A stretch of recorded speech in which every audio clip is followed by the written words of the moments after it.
Hey guys, this is Johnny Truck from Vks USA. We got a long box in the mail today. It's the new bumper for Chuck E. Cheese. I took the liberty of already cutting it partially open. They don't look this heavy in the pictures.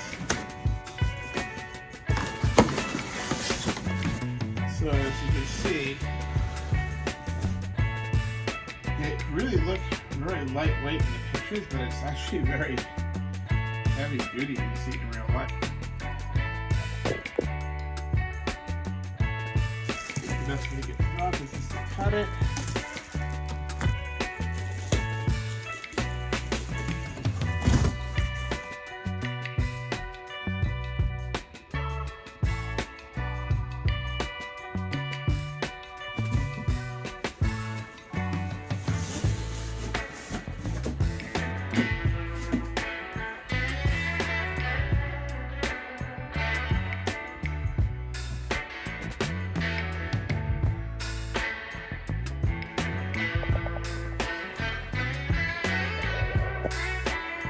So if you look at those welds, as usual, in Vks product, they're beautiful.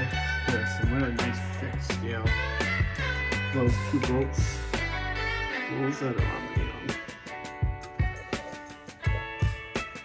bump already, or I should say. So stay tuned, we'll be making an install video, as well as after it's finally fitted, then I'm going to send it out to powder coat.